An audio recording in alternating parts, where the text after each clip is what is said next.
No, this road, completely is a right step. And it's just one day. Since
I didn't even know I totally forgot until I got this.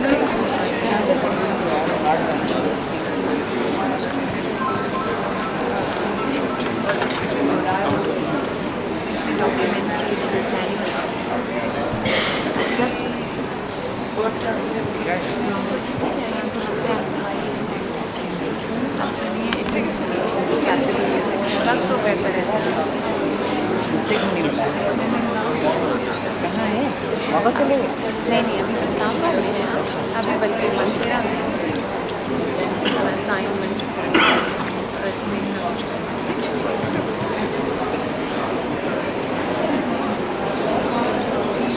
दोनों भेजे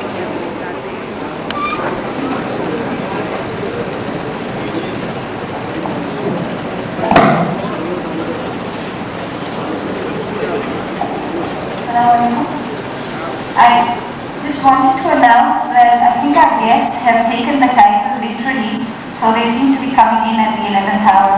We'll just give it 10 more minutes and it's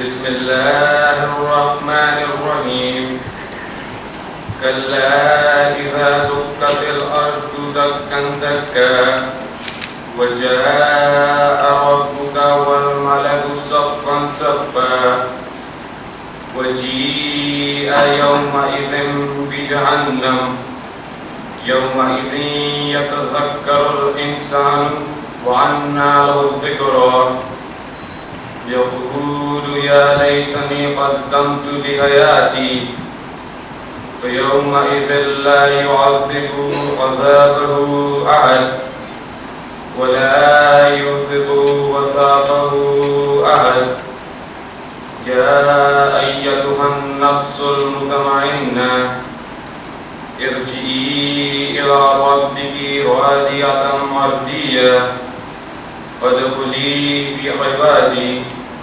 वदखुली जन्नती। बिस्मिल्लाहिर्रहमानिर्रहीम। तो जब जमीन की बुलंदी कूट कूट कर पस्त कर दी जाएगी और तुम्हारा परवरदिगार जलवा फरमा होगा और फरिश्ते कतार बांध बांध कर मौजूद होंगे और दौज़ख उस दिन हाजिर की जाएगी, तो इंसान उस दिन मुतनब्बा होगा, मगर अब इंतबाह से उसे फायदा कहाँ मिल सकेगा। कहेगा काश मैंने अपनी जिंदगी जावेदानी के लिए कुछ आगे भेजा होता। तो इस दिन ना कोई खुदा के अजाब की तरह का किसी को अजाब देगा और ना कोई वैसा जकड़ ना जकड़ेगा।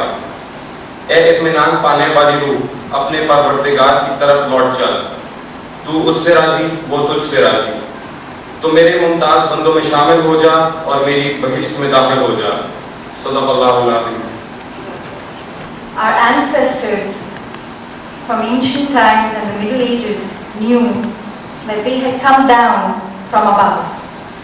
20th century man is unique in thinking and priding himself for having come up from below.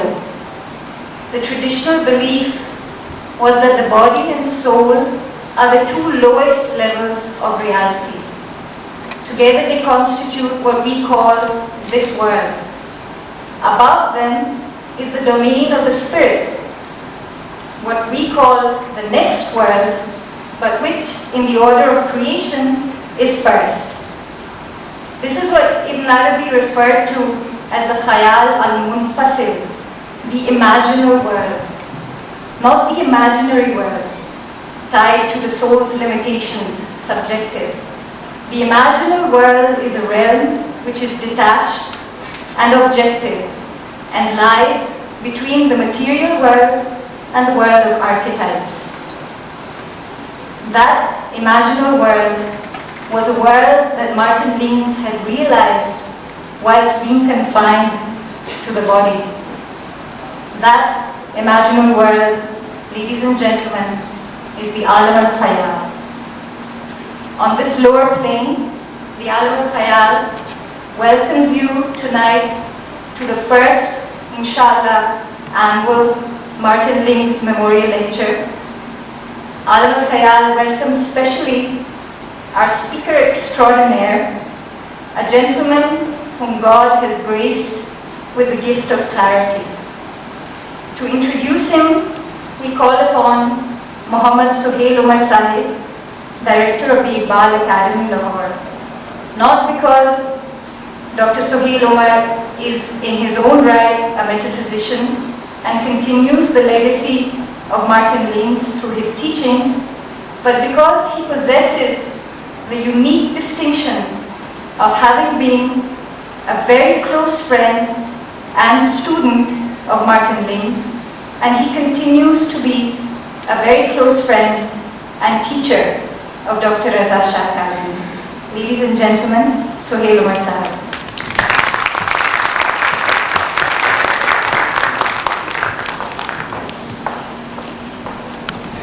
This is a privilege for me to introduce Raza Shah Kazmi. But while introducing me, Nusrat has the coat of praise that she has devised for me is rather too large for my intellectual and academic stature. But Raza Shah Kazmi is indeed the best choice to inaugurate the Martin Lings Memorial Lectures. And like lesser mysteries and greater mysteries, there are lesser reasons and greater reasons for that. First, the lesser reasons. Raza Shah is an outstanding scholar, an accomplished writer and remarkably eloquent speaker, as you would witness shortly. And with a distinguished educational record, which I just briefly described to you. He had his A-levels from West London College, then BA Honours in International Relations from Sussex University, moving to MA in Politics with distinction from Exeter University, and his PhD in Comparative Religion from the Kent University, with his thesis Transcendent Experience or the Transcendence of Experience, an analysis of transcendent realization in Shankara, Ibn Arabi and Meister Eckhart. And at his relatively young age, he has 9 books already to his credit. which I don't describe here, just I mentioned two of his recent books that particularly address some extremely important but complicated problems of religious pluralism or universalism and provide timely correctives for a lot of muddled thinking on the subject. He has more than 20 articles given in his CV, but I can testify that there are numerous important articles left out of his CV just because, or perhaps for the sake of brevity, because one of these important articles I published myself, he has not mentioned it here.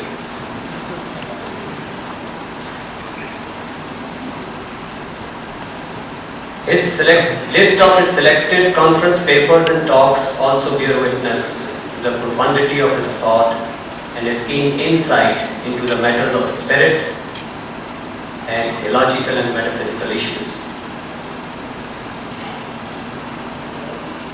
This was for lesser reasons.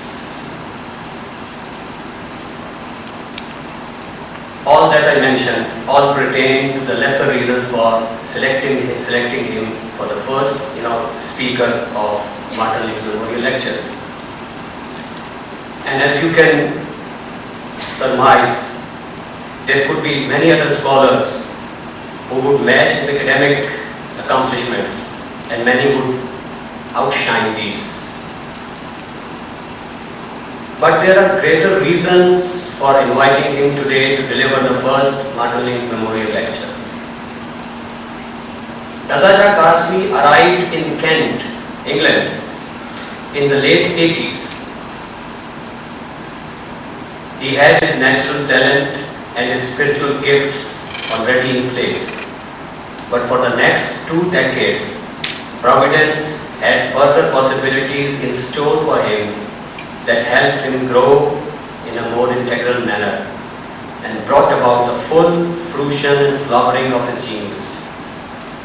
He was the next door neighbor to Sheikh Abu Bakr Sirajuddin, Dr. Martin Lings, scholar in residence, devotee in attendance, his close associate, his travel companion, his intelligent disciple, his deputy in several matters, and above all, he had a tremendous opportunity of basking in the light of that light which radiated from the living presence of Sheikh Abu Bakr's saintly personality. He also had a rare opportunity of long conversations with the Sheikh, where he learned the subtle points of doctrine and could discuss with him the subjects that the late Sheikh has elucidated in his books. Thus, he has gained a metaphysical insight and a spiritual acumen, coupled with an extraordinary gift of narrative. These are qualities that are seldom equaled and never excelled. May he be blessed with a long life, health and creative space to become the torchbearer of the spiritual message of his mentor.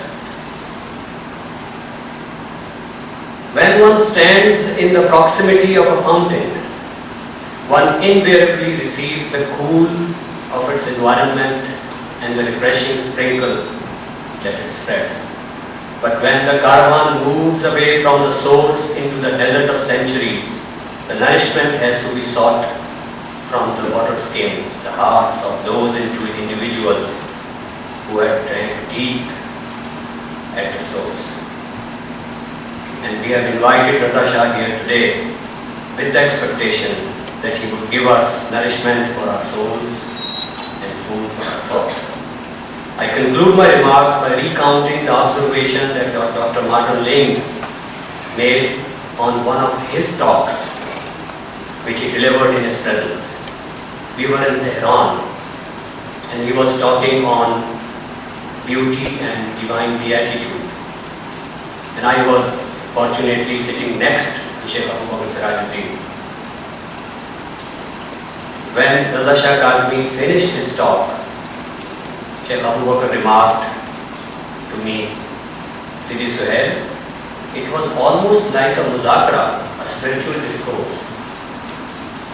So Raza Shah Kazmi, may I invite you, let us have an intellectual feast today and a spiritual discourse of today, the first Martyr lectures.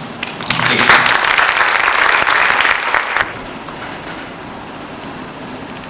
والسلام على المصطفى الكريم وعلى آله الطيبين الطاهرين وعلى أصحابه الصالحين الصادقين.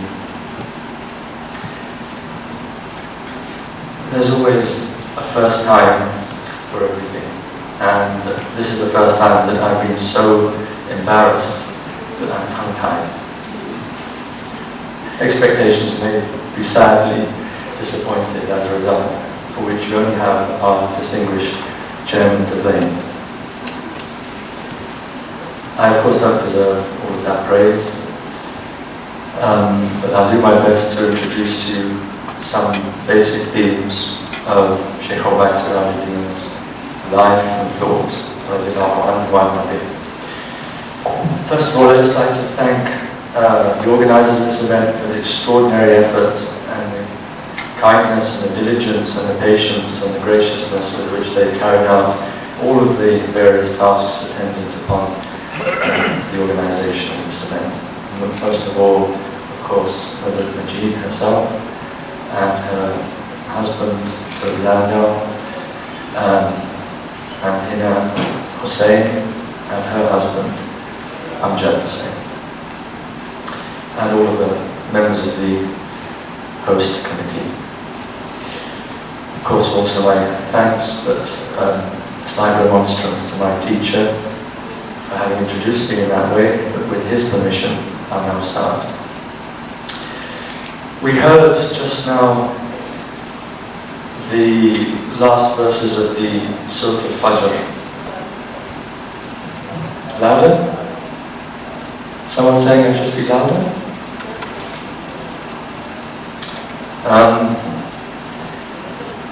Kindly recited for us by Ali Hussein.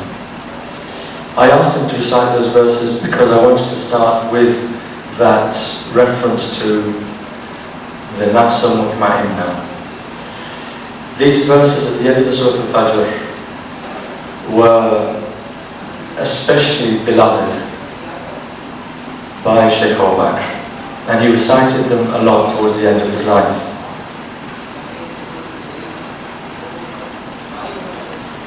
Is there someone telling me something?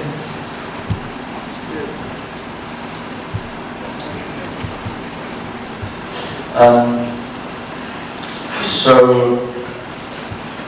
he loved reciting these verses. O thou soul at peace, Ya ayyatuha an-nafs al-mutma'inna, irji'i ila rabbiki radiyatan mardiyah. Return unto thy Lord in gladness that is his in thee and thine in him. This is how Sheikh Abubakr used to translate that verse very beautifully in a mutual ridwan. You are pleased with your Lord and your Lord is pleased with you. Enter among my slaves, enter my paradise. I wanted to start with that because for us, when Sheikh Abubakr used to recite these verses towards the end of his life, we all felt that he was addressing himself in a very mysterious way. He was preparing to meet his Maker, and he was referring to the words that he already had a presentiment of, because he was a soul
died in 2005, last May.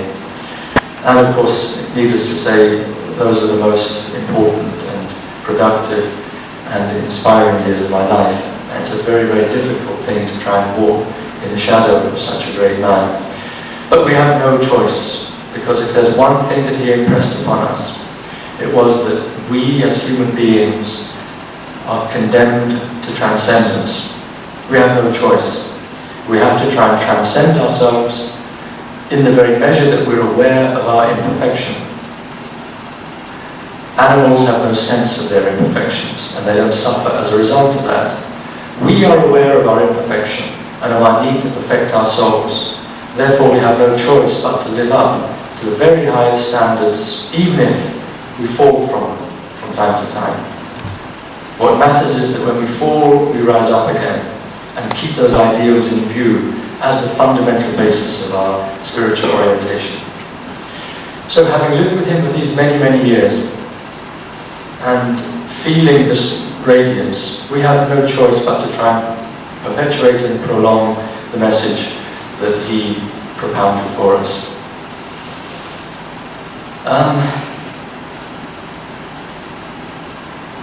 There are many qualities that one would refer to in order to try and convey some idea of the man. Before I go into the thought, I'd like to speak just a little bit about these qualities.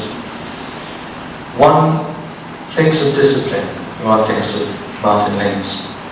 One thinks of generosity. One thinks, of course, of acute intelligence. One thinks of impeccable aesthetic sensibility. One thinks of compassion. All of these qualities and more are evoked for us in his presence and now in memory of his presence. But there's one quality which is beautifully expressed by the Arabic word lutf, which I think is, if I had to choose one word to sum up his character, it would be lutf, which again can't be translated by any single word in English. It means fundamentally these things: subtlety, grace, loving kindness, compassion, and in addition to these gentle qualities, a certain power, which is why when we invoke the name Ya Latif, it's one of the most powerful invocations that we can have recourse to in times of direst need. This is because the quality of lutf refers to that irresistible power that springs from the intangible depths of infinite subtlety. It's so subtle that it pervades everything. And by virtue of that pervasiveness, it can influence and change everything. So it's a power that derives from subtlety. And that sums up Sheikh Hawak's character. His mild and gentle disposition was but the surface expression of a character, of a soul, implacably rooted in reality, in the certainty of reality. And as I said, it's combined with an intelligence that expressed this combination of gentleness and power through an intelligence that was acute and at the same time had a sensitivity, a subtlety. And that's what you see when you read his books. You see a combination of unshakable certitude, of intellectual authority, but expressed through a kind of lightness of touch, an elegant simplicity that renders the content that he's trying to get across to you convincing, compelling, but at the same time the form of the message is attractive. He was a master of the English language, as well as many other languages, of course, needless to say. So it's lutf that sums up, for me anyway, this combination of subtlety, gentleness, and of power and authority.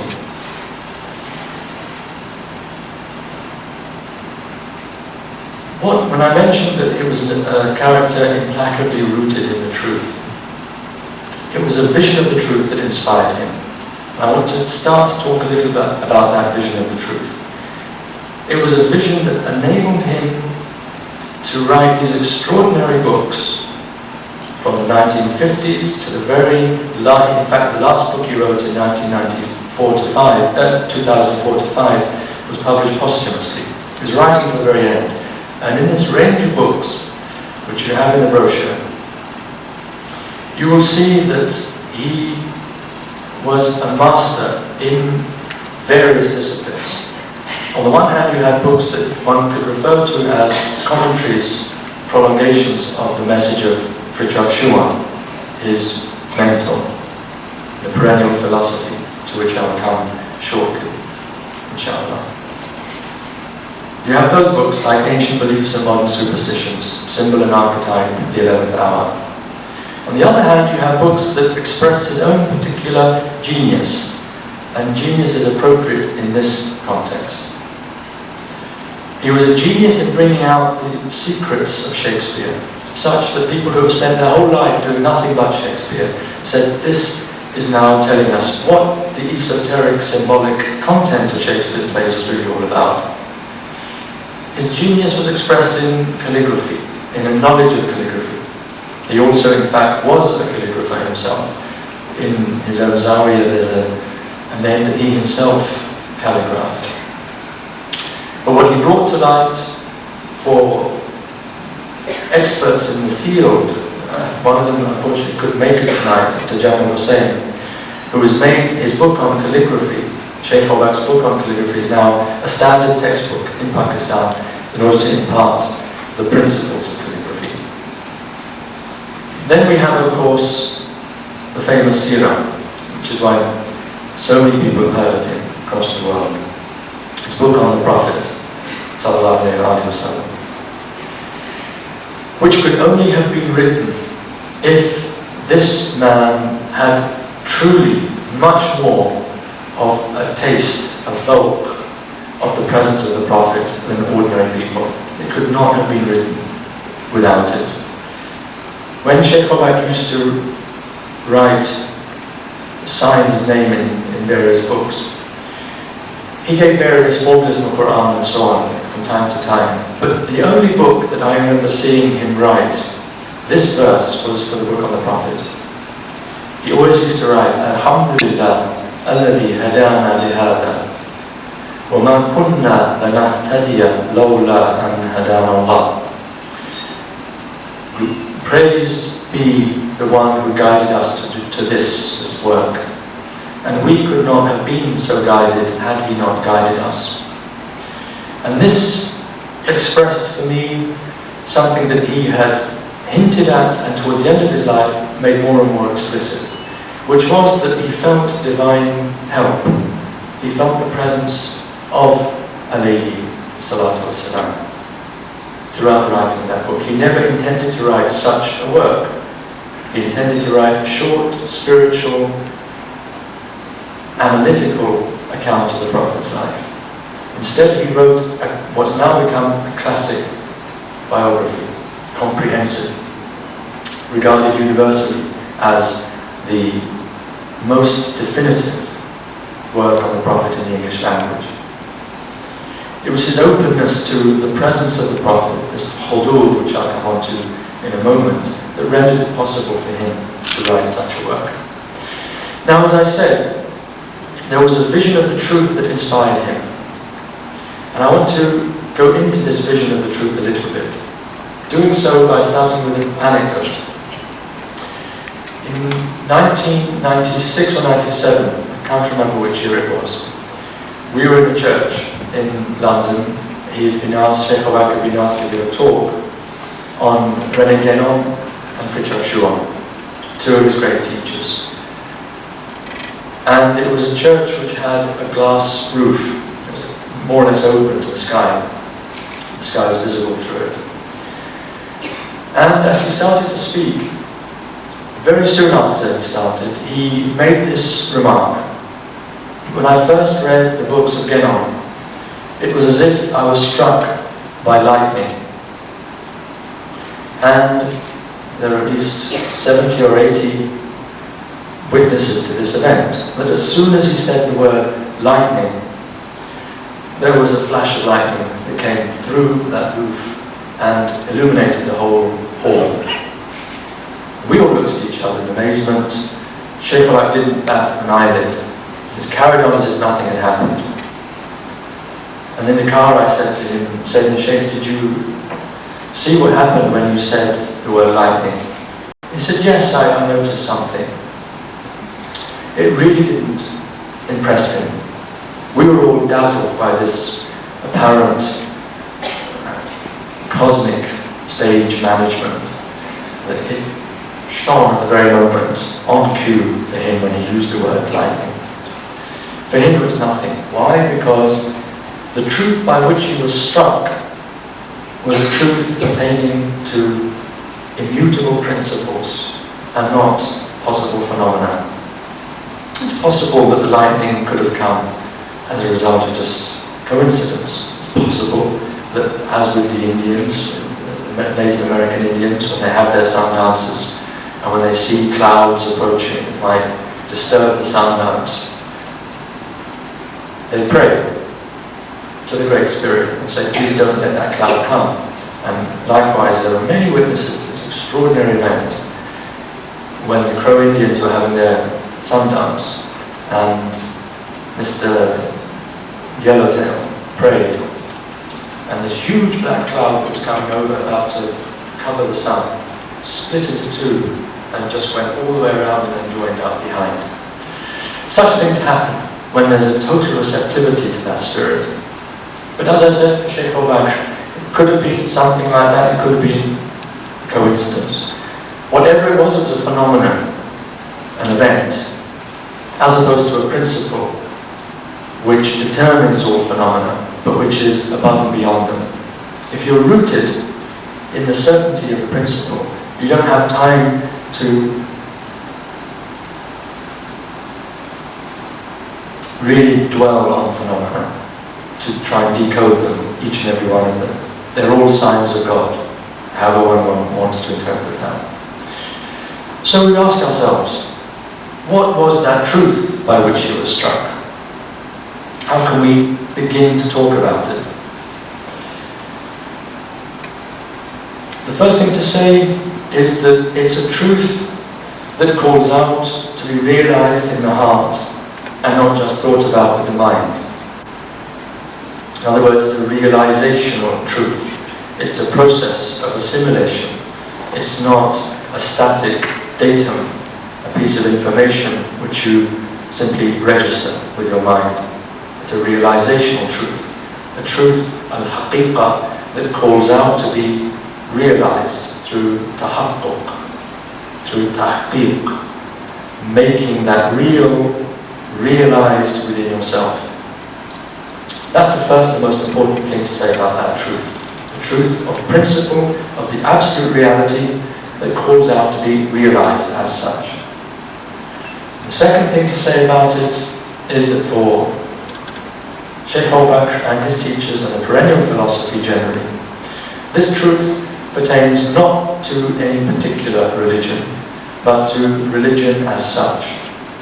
Not to such and such a religion, but to religion as such. All religions, all genuine, authentic revelations of the divine. So this truth is a universal truth. It's not a particular one to a particular faith. This universality is taking us closer to the core of Sheikh Al-Waqf's thought.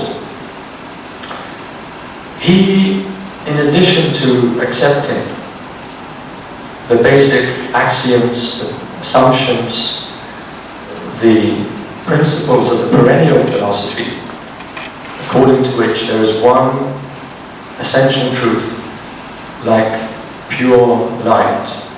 That pure light can only reach humanity by being refracted through different prisms. And those lights come through different prisms. It's the one and only light, but it appears to be coloured differently according to that religious prism through which it passes.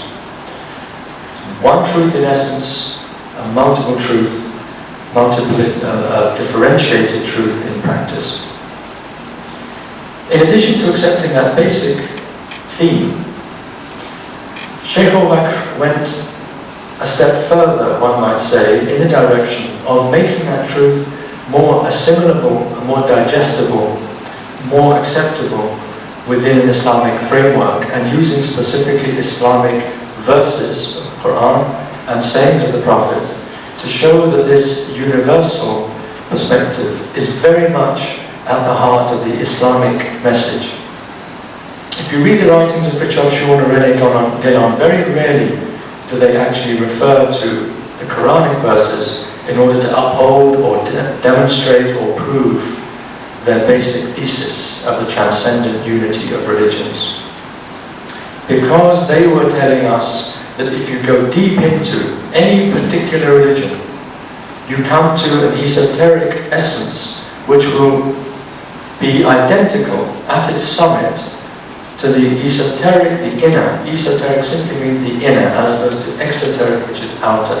So it's the batin as opposed to the zahir. The batin of every religion will lead eventually to the summit of the spiritual path, and that summit is one, just as God is one. From God, those religions streamed, and back to God they flow, but through their inner dimension. And the image normally given to express this is a circle with a center, and then a set of radii leading from the center to the circumference. The circumference is like the outer sectors of religion.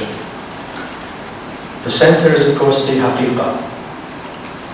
To move from the periphery, the sharia, to the haqiqah, you travel along the path of tariqah. And every religion has its counterpart to that tariqah. They give it different names in all the different traditions. As you travel along one of these paths, and you travel along this batini dimension, you come closer not only to the center, but you also come closer to all of the other religions, mysticisms, the metaphysics, their esoteric core. So as you're traveling towards the center, the distance that had prevailed on the circumference is gradually narrowed until at the center there's no difference. It's a very important point to understand the idea of the transcendent unity of religions. It's not the formal equivalence of religions. It's not uniformity. It's unity above forms. Uniformity is the very opposite of the transcendent unity of religions. There's no formal unity. There's different paths, different ways, all of which are intended to take you closer to that center. Now that's the basic idea of the transcendent unity of religions. What Martin Lings did, and in particular in his book, What is Sufism, is that he gave a nuance to that image. And he added proofs, he added verses, he added sayings that enabled you to see that reality as being one which did not contradict Islam, but which in fact confirmed two things.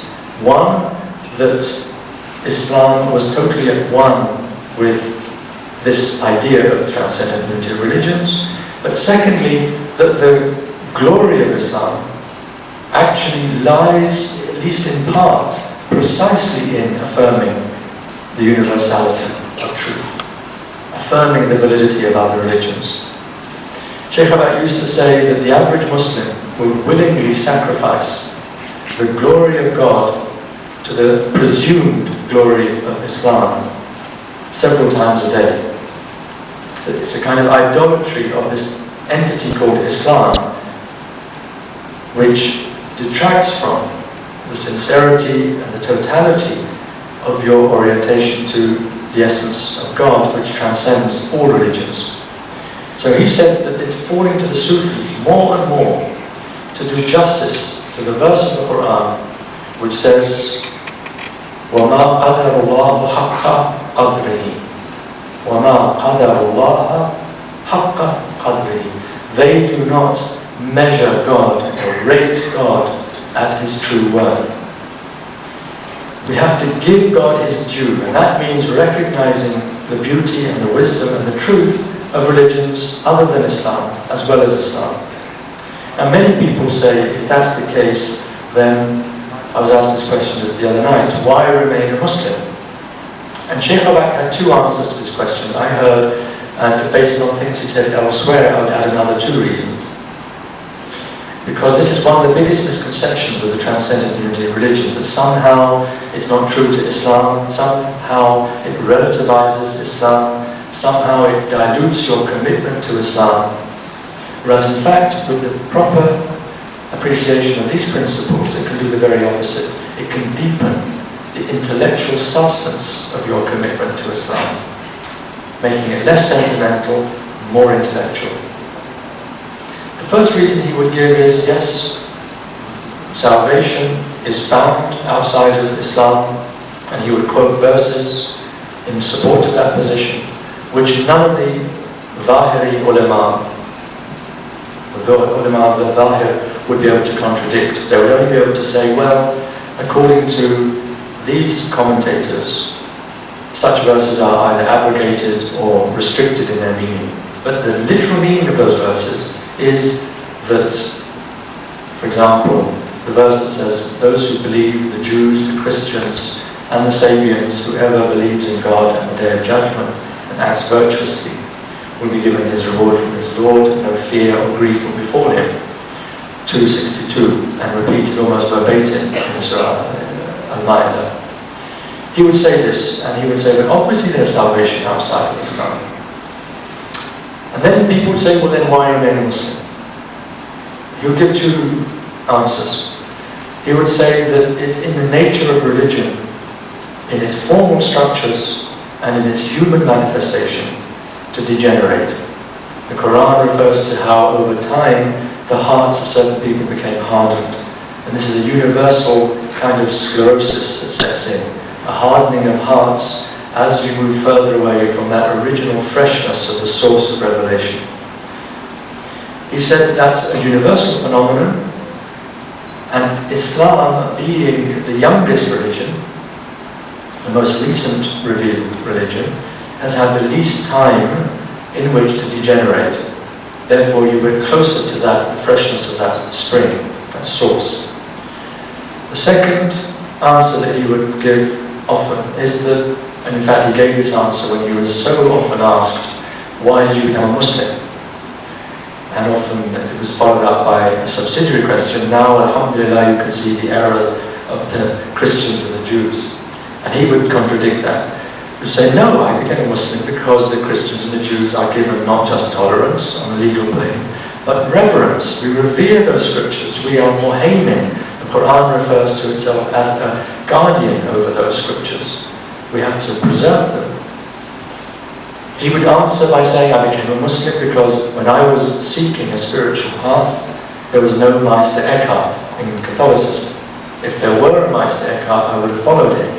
I would not have needed to convert to Islam, which he did in 1937. He did it for the sake of the esoteric path. And in that path, which is the path of Sufism, he found what he was looking for. This is because Sufism is a vibrant reality within Islam, even to this day.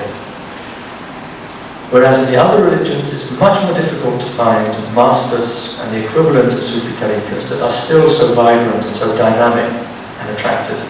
So this would be a second reason why Islam, why remain a Muslim. I would add two that I've derived from what he said in other places. One is that when you look at the simplicity of the basic dogma of Islam, La ilaha illallah, Muhammadun Rasulullah, it's quite different from all of the other dogmas that you find in other religions. It's quintessential, its elegant simplicity calls out to be realized in depth. And the rites of Islam are very simple to form. You're not so dependent upon the formal structures of religion. Each man and woman is Khalifatullah. They can pray in their own homes without needing to have an intermediary priestly caste. So when the religions degenerate, you as a Muslim don't need to degenerate with it. You have your faith intact. One might also say that it's precisely because Islam is the only religion that has in its very founding scripture these verses that relate not just to the possibility of salvation outside Islam, but also to the very divine purpose behind religious diversity. In a verse which he often used to recite, Surah Al-Ma'idah says, "For each of you we have established a law and a way, a shir'ah and a minhaj. And if God had willed, He would have made you one community. He gave you this shir'ah, this law and this way, even though He could have made you one community. So vie with each other in good works." The Arabic is this: لِكُلٍّ جَعَلْنَا مِنْكُمْ شِرْعَةً وَمِنْهَاجًا وَلَوْ شَاءَ اللَّهُ لَجَعَلَكُمْ أُمَّةً وَاحِدَةً وَلَكِنْ لِيَبْلُوَكُمْ فِي مَا آتَاكُمْ, that He may test you in that which He has given you. فَاسْتَبِقُوا الْخَيْرَاتِ, so vie with each other in good deeds. To your Lord is your return, all of you, and He will tell you about those things wherein ye differed. فَيُنَبِّئُكُمْ بِمَا كُنْتُمْ فِيهِ تَخْتَلِفُونَ. So he would tell us that Islam, in its founding scripture, gives us a divine reason for diversity and not a human reason for this apparent relativization of religion. So I would argue that one of the things that makes Islam so appealing as a religion is precisely that it doesn't play the chauvinist game, the religious nationalism game of saying we alone are saved to the exclusion of all others. And there are verses in the Quran that testify to this, especially in, again, the Surah Al-Baqarah and the Surah Al-Ma'idah. And in recognizing the universality of Islam, you're not diminishing the intensity or the absolutity of your commitment to it. On the contrary, when you understand Islam in the sense of universal submission, and therefore understand all previous revelations as being aspects of the Islamic revelation universally understood, then everything about your orientation and your devotion is taken to a higher pitch of intensity and universality.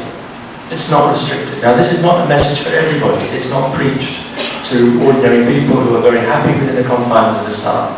This is a message that appeals to intellectuals who observe the baffling phenomena of religious contradictions on different planes, and who are in danger of falling into a rejection of all religion because of the contradictions between them. The way of resolving these contradictions on the esoteric plane enables you to practice that shir'ah and that minhaj with greater integrity, with intellectual conviction, instead of saying, I alone am saved, or that the religions contradict each other. You say, all believers are part of a universal family, humanity, to all of whom revelation has been addressed.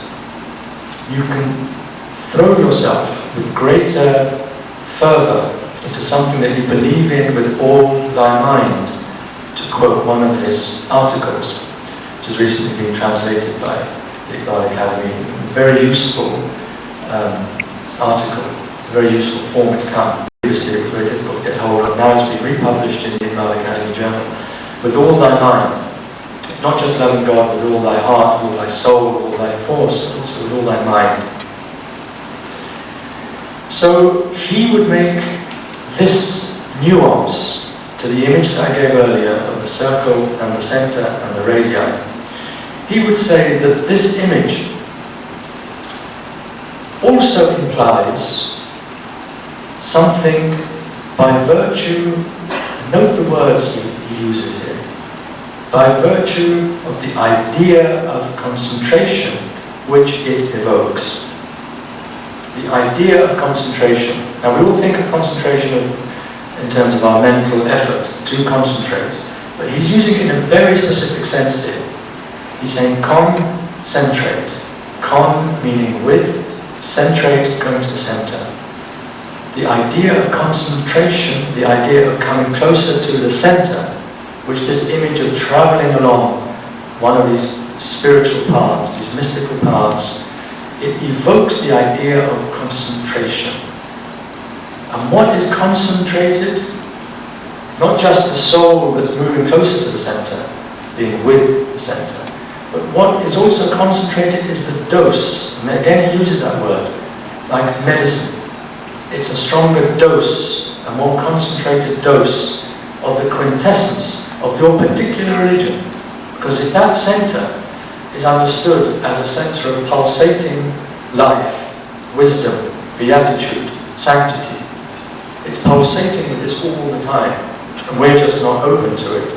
But if we travel along that spiritual path and open ourselves up to what is emanating from that center, then, lo and behold, you are much more aware of not just your proximity to the other mysticisms that likewise speak about this mysterious beauty, beatitude, truth, unity that comes from a center. You're not only coming closer to those mysticisms, you're coming closer to the specific archetypal dose of the particular religion before you enter that center where there is no form, where it's pure formlessness, but at the same time total reality, comprising principially all possible beatitude, felicity, truth, wisdom. Everything is there, but it's above and beyond all forms.